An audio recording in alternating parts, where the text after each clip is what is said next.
এখন সরকার নিজেরা যা শুরু করেছে এইটা দেখে আমি ব্যক্তিগতভাবে মনে করি যে গণভোটে না জিতে যাওয়ার একটা সম্ভাবনা তৈরি হয়েছে।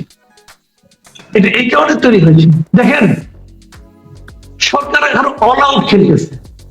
ডক্টর ইউনূস, ওনার উপদেষ্টা মন্ডলী সবাই মিলে একটা মিশনে নেমেছেন। সেই মিশনটা হলো ডক্টর আলী রিয়াজের যে মানে আপনার কি ব্রেন চাইল্ড অথবা আলী রিয়াজ সাহেবের যে প্রজেক্ট, ওনার যে মিশন, সেই মিশনটাকে সাকসেসফুল করার জন্য হারা অথবা না জনগণের সামনে জুলাই সনদ উপস্থাপন করা হয়েছে। জনগণ সিদ্ধান্ত নেবে, কিন্তু সরকার জনগণের অর্থ ব্যয় করে হাইকে জয়যুক্ত করার জন্য সারা দেশের মাঠে নেমে গেছে। প্রত্যেকটা সরকারি প্রতিষ্ঠানে, স্কুল কলেজগুলোতে, ব্যাংকে, সব জায়গায় হাতে ভোট দিন বলে ব্যানার টানানো হয়েছে। আপনারা কত ভাবেন যে সরকারি প্রতিষ্ঠানে ব্যানারটা টাঙানো হয়েছে, ওই সরকারি প্রতিষ্ঠান সম্পর্কে সাধারণ মানুষের অভিব্যক্তি কি? বাংলাদেশের সরকারি প্রতিষ্ঠানগুলোর ব্যাপারে কি বাংলাদেশের মানুষ, আপামর জনসাধারণ খুব হ্যাপি? কেউ বলতে পারবে যে সরকারি কোনো অফিসে যে মানুষ আনন্দের সঙ্গে বেরিয়ে আসছে? একটা অফিস আপনি দেখেন, আপনার নিজের অভিজ্ঞতা থেকে চিন্তা করেন, একটা অফিসে যে সে আনন্দের সঙ্গে বেরিয়ে আসছে, কাজ শেষ করে আপনি দেখাতে পারবেন? কেউ পারবে না। তো যেখানে সে আনন্দ পায় না, যে অফিসে গেলে সে স্বস্তি পায় না, সেই অফিসটিকে যদি বলা হয় তুমি হাকে ভোট দাও, ওই জনগণ কিছু বুঝুক আর না বুঝুক সেই যে নাতে ভোট দেওয়া, কোনো সন্দেহ আমার নাই। আবার দেখেন আরেকটা উদাহরণ দিয়ে বলি আপনাকে আমি, যে এই সরকার গত 1.5 বছরে এমন কিছু কি করেছে যে দেশের মানুষ মহা খুশি এই সরকারের উপর। আমি তো চ্যালেঞ্জ দিয়ে বলি, এই সরকারের ইনক্লুডিং ডক্টর ইউনূস যত উপদেষ্টা আছে, তারা যে কোনো একজন এমপি পদে যদি লড়াই করতে যায়, ডাহা ফেল করবে, জামানত থাকবে না। এদের সাধারণ মানুষকে জিজ্ঞাসা করেন, রিক্সাওয়ালাকে জিজ্ঞাসা করেন, যে কাউকে জিজ্ঞাসা করেন, তারা কি এই সরকারের উপর হ্যাপি? যদি আনহ্যাপি হয়, এই সরকার যখন যেটা বলবে যে তুমি হা দাও, পাবলিক দিবে না, এটা আমার কোনো সন্দেহ নাই। যদি বলতো না দাও, পাবলিক কিন্তু হা। পাবলিক কিন্তু গণভোট বোঝে না, ওই 4টা প্রশ্নের উত্তর মানুষ দিতেই পারবে না। মানুষ জানেই না 4টার কাছে কি বলা হয়েছে। মানুষ কিন্তু আইডিয়ার উপর দিত, পলিটিক্যাল পার্টির প্রচারের উপর দিত। যে আমার কাছে প্রচারণা করতো, যে আমার কাছে আসতো প্রস্তাবটা নিয়ে, তাকে আমি দেখতাম তাকে আমি পছন্দ করি কিনা। যদি তাকে আমি পছন্দ করি, সে যা বলতো তাই দিতাম। আর যদি তাকে আমি পছন্দ না করি, তাহলে সে যা বলবে তা ওটা আমি করবো। এইটা হলো আমাদের পিপলস সাইকোলজি। এই সাইকোলজির চক্করে মাঠে নামার আগে এই সরকারের উচিত ছিল একটু বুঝে নেওয়া যে তাদের সম্পর্কে দেশের মানুষ কি ভাবে, কি বলে। সমস্যাটা কি হয় জানেন? তারা সব সময় কিছু চামচা দ্বারা পরিবেষ্টিত থাকে। ওই চামচাগুলো সারাক্ষণ তার কানের কাছে যে শোনায়, স্যার আপনার যে জনপ্রিয়তা, আপনি 50 বছর থাকলেও এদেশের মানুষ সেটা চায়। এই যে কানের কাছে সবসময় গুনগুন গুনগুন করে করার কারণে ওই প্রদেশের যারা থাকে তারা বুঝতেই পারে না।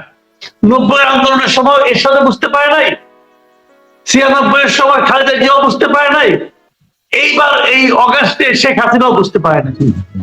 সবসময় তার 4-5 লোকজন বলে আপনার যে জনপ্রিয় আর কেউ নাই।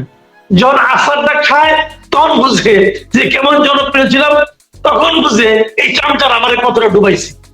এখনো আমি সেরকম কিছু দেখতে পাচ্ছি।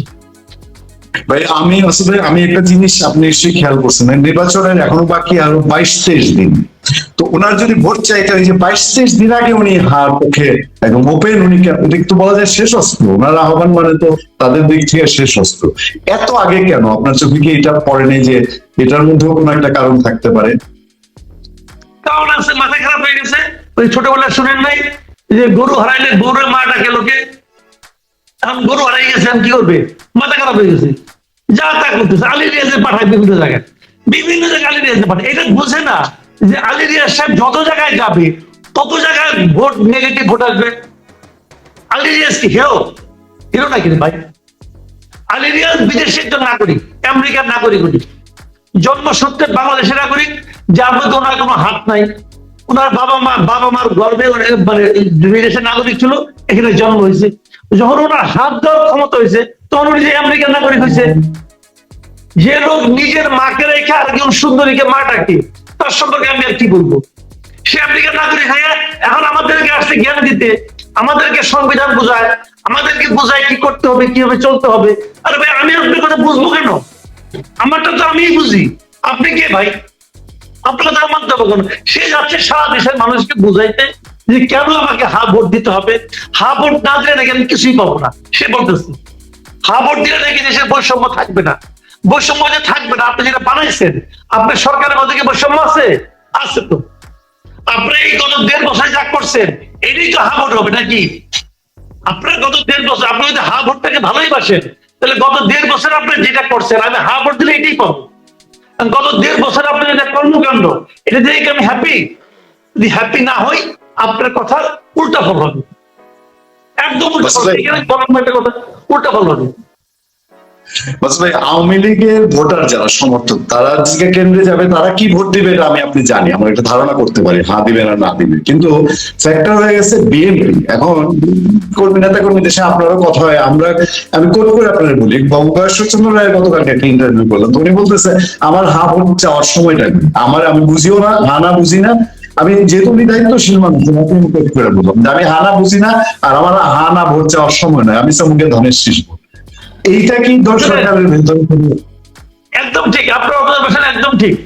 আপনি যদি বিএনপিকে জিজ্ঞাসা করেন, বিএনপি অফিসিয়ালি মির্জা ফখরুল ইসলামকে বলবে যে হা ভোট লাগবে আমাদের, বলবে এটা, এমনিও বলবে, অফিসিয়ালি বলবে। কিন্তু বলার পরে দেখবেন একটা ছোট্ট করে নিজ দিয়ে একটা চিমটি দিয়ে দেবো। কেন করলো সেটা আমি বলি। আপনি খেয়াল করেছেন, দিন কয়েক আগে আমির খসরু মাহমুদ চৌধুরী একটা কথা বলছেন। উনি বলেছেন সরকার যদি একটা বিশেষ পক্ষে ভোট চায়, এটা সরকারের ঠিক হবে না। উনি স্পষ্ট বলে গেছে সরকারের এই যে প্রজেক্টটা, সবাইকে হা দেওয়ার জন্য উদ্বুদ্ধ করা, টাকা খরচ করা, এটা সরকারের ঠিক হচ্ছে না। এটা আমির খসরু মাহমুদ চৌধুরী স্পষ্ট করে বলে দিয়েছেন। বলার কি দরকার ছিল? বলার কি দরকার ছিল? বলার দরকার ছিল এই কারণে এই জিনিসটা ওনাদের চোখে লেগেছে। এখন আমি আরেকটা কথা বলি, হা ভোট দিলে কি হবে? জুলাই সনদটা পাশ হবে। জুলাই সনদের সবকিছুর ক্ষেত্রে কি বিএনপি একমত? জুলাই সনদকে বিএনপি সম্পূর্ণ সাপোর্ট করেছে। বিএনপি যে সমস্ত জায়গায়, যে জায়গাগুলোতে নোট অফ ডিসেন্ট দিয়েছে, সেগুলোর কি হবে? সেগুলো কি পাশ হয়ে যাবে? তাহলে বিএনপির নোট অফ ডিসেন্টের একটা মূল্য থাকবে না। যদি সব পাশ হয়ে যায়, তাহলে বিএনপির নোট অফ ডিসেন্টের কোনো মূল্য থাকবে না। তো বিএনপি কি তার যে নোট অফ ডিসেন্টের মূল্যই থাকলো না, তার পক্ষে কথা বলবে? তাহলে বিএনপি নোট অফ ডিসেন্ট দিতে গেল কেন? এটা আপনি আমার বুঝান ভাই। আচ্ছা, এটাও বাদ রাখেন, আমি আপনাকে আরেকটা কথা বলি। যখন এই সংস্কার নিয়ে আলোচনা হচ্ছিল, জুলাই সনদ তৈরি হচ্ছিল, আলী রিয়াজের নেতৃত্বে বিএনপির লোকজন সেখানে গিয়েছিল, সমস্ত দলের লোকজন প্রতিনিধি সেখানে গিয়েছিল, যখন আলোচনা হচ্ছিল, ওই সময়ে বিএনপির যে সেই মানে সবাই জানে যে দেশে 31 দফা, রাষ্ট্র সংস্কারের 31 দফা, সেটা নিয়ে কি বিএনপির কাজকর্ম থেমেছিল? থেমে থাকে নাই। বিএনপি যখন এদিকে সংস্কার আলোচনা চলছে, একই সঙ্গে সারা দেশে বিএনপি তার 31 দফা নিয়ে প্রচারণা চালাচ্ছিল। কেন চালাচ্ছিল? বিএনপি তো বলতে পারতো যে সরকার যেহেতু একটা সংস্কার করতেছে, অতএব আমাদের সংস্কার কর্মসূচিটা আপাতত স্থগিত। বিএনপি স্থগিত করছে? করে নাই, একদিনের জন্য করে নাই। কারণটা কি? কারণটা হলো বিএনপি যে সংস্কার 31 দফার সংস্কার কর্মসূচি নিয়ে জনগণের কাছে গিয়েছে, 2.5 বছর ধরে যাচ্ছে, 2.5 বছর ধরে যেটা নিয়ে তারা কথা বলছে, 3 বছর 3 বছর ধরে, সেটাকে তারা এই আলী রিয়াজ সাহেবদের বিদেশ থেকে উড়ে এসে জুড়ে বসা কতিপয় এই ভাড়াটে বুদ্ধিজীবীর কথায় তারা স্থগিত করবে? করবে না। কারণ বিএনপি তো তাদের রাজনৈতিক অভিজ্ঞতা থেকে ওই 31 দফা প্রণয়ন করছে। বিএনপি তো জনগণের মধ্যে থেকে সেই 31 দফা প্রণয়ন করছে। তো বিএনপি কেন এটাকে ছাড়বে? এখন ধরেন ইলেকশন হলো, ইলেকশনে বিএনপি হাইপোথেটিক্যালি ধরি যে বিএনপি বিজয়ী হলো, কারণ বিএনপি তার নিজের 31 দফা বাদ দিয়া আলী রিয়াজ সাহেবের সংস্কার নিয়ে কি করবে? বসবে? না, করবে না। বলছে তারা বলতে। তাহলে সেইখানে তারা কেন যাবে? যাবে না ভাই। এটা অহেতুক বইলে কোনো লাভ নাই, এটা অহেতুক বইলে কোনো লাভ নাই। মাসুদ ভাই, আমি গত সপ্তাহে একটা আপনার শোতে আমি জানতে চেয়েছি, প্রশ্নটা তুলছিলাম যে জামাত এনসিপি কি নির্বাচন বয়কট করতে পারে কিনা। আপনি তখন জোরভাবে বলছিলেন যে জামাতের যে ক্যারেক্টার তাতে সেই নির্বাচন, আমি জামাতের কথা বলছি না, কিন্তু এই গত 24 ঘন্টায় কিছু ডেভেলপমেন্ট আপনি দেখেন। এনসিপি বলা শুরু করছে নির্বাচনে যাবে কি যাবে না এটা তারা ভেবে দেখবে। এটা কিন্তু গতকালকে একদম আনুষ্ঠানিকভাবে আসিফ মাহমুদ সজীব ভাই তাদের মুখপাত্র দিচ্ছে। এরপরে আজকে দেখলাম বৈষম্য বিরোধী ছাত্র আন্দোলন যে প্ল্যাটফর্মটা এখনো আছে, এরা ডিক্লেয়ার করছে যে আগামী 24 ঘন্টার মধ্যে ওই দ্বৈত নাগরিক সমস্যার সমাধান না হইলে তারা এমন কর্মসূচি দিবে যে সারা দেশ কাঁপায় ফেলবে। ইতিমধ্যে ইনকিলাব মঞ্চ বলে রাখছে যে হাদি হত্যার বিচার না হইলে নির্বাচন। কোথাও কি একটা বড় জটের আশঙ্কা আছে, এরকম কিছু দেখতে পাচ্ছেন? নানা রকম চেষ্টা চলবে, নানা রকম চেষ্টা চলবে, তবে আমি মনে করি 12ই ফেব্রুয়ারি নির্বাচন হবে, এটা আমি মনে করি। আচ্ছা, এখন আমি আরেকটা কথা বলি। বৈষম্য ছাত্র আন্দোলন বলেন বা এনসিপি বলেন, তাদের যে দাবিটা দ্বৈত নাগরিকত্ব নিয়ে, তাদের যে দাবিটা দ্বৈত নাগরিকত্ব যাদের আছে তারা নির্বাচন করতে পারবে না, আমি এই দাবিটাকে সাপোর্ট করি, 100% সাপোর্ট করি। এই কারণে করি যে আমাদের আরপিএতে যদি বলা আছে, আমাদের দেশের যে আইন, নির্বাচনী আইন, সে আইনে বলা আছে যে দ্বৈত নাগরিক হলে পরে উনি নির্বাচন করতে পারবেন না, একদম ক্লিয়ার। এখন অনেকে বলে যে আমি তো দ্বৈত নাগরিকত্ব ত্যাগ করেছি। আপনি কিভাবে ত্যাগ করেছেন? উনি একটা মেইল করে দিচ্ছে, দেখায় আমি ইংল্যান্ডের নাগরিক ছিলাম, আমি ইংল্যান্ড গভর্নমেন্টকে মেইল করেছি যে আমি আপনার নাগরিকত্ব ত্যাগ করলাম। ভাই, নাগরিকত্ব ত্যাগ করা এত সহজ না। এই মেইল যদি গ্রহণ করে কেউ, যদি নির্বাচন কমিশনের মেইল গ্রহণ করে, মেল করছে, মেল দেয়, মেলের কপি দেখালো, আমি মনে করব নির্বাচন কমিশন পক্ষপাত দুষ্ট হয়ে গেছে। মেল করলে হয় না, ওই গভর্নমেন্ট সেটা অ্যাকসেপ্ট করছে কিনা সেটা আপনাকে দেখাতে হবে। তা না হলে এই সমস্ত দ্বৈত নাগরিকত্ব দূর হবে না। আমি মনে করি যে প্রত্যেকটা লোকের দ্বৈত নাগরিকত্ব নিয়ে, যাদের দ্বৈত নাগরিকত্ব নিয়ে প্রশ্ন আছে, তাদের নির্বাচনে তাদের অনুপযুক্ত ঘোষণা করতে হবে। আমি এনসিপির দাবির সঙ্গে একদম একমত। আর ঋণ খেলাপি নিয়ে ওদের যে বক্তব্য, আমি তার সঙ্গে একমত। দেশের টাকা আপনি চুরি করবেন, টাকা নিয়ে ব্যাংকের থেকে ব্যাংকের টাকা জমা দিবেন না, আর আপনাকে রেন্ট বানাইতে হবে, এই প্রীতি আমার কাছে নাই। কোন দলের কি হয়েছে না হয়েছে তাদের ব্যাপার। আমি এনসিপির দুই দাবির সঙ্গে 100% একমত। এবং তারা যদি আন্দোলন করে এবং যদি এই ইস্যুকে সামনে নিয়ে তারা যদি নির্বাচন বর্জন করে, আমি তবুও তাদের সঙ্গে একমত পোষণ করবো। ভাই, ন্যায় নীতির প্রশ্ন এখানে, দলটাকে কি সমাজ, এটা কিন্তু ইম্পর্টেন্ট না। বিএনপির উচিত হবে, বিএনপি এত বড় দল, তার কেউ ঋণ খেলাপি আর বিদেশি নাগরিক ছাড়া তার কাছে আর কোনো প্রার্থী নাই? কেন বিএনপি এই সমস্ত রিস্ক নেয়? এই সমস্ত রিস্ক নেওয়া মানে জনগণের কাছে নিজের দলকে, নিজের দলের নীতি আদর্শকে ছোট করে দেওয়া। আমি মনে করি সকল রাজনৈতিক দলের উচিত হবে যে তাদেরকে বলা যে যারা নাকি সমস্ত আমাদের গোপন করছো, আমাদের দল থেকে আমরা বের করে দেবো, মনোনয়ন তো দূরের কথা।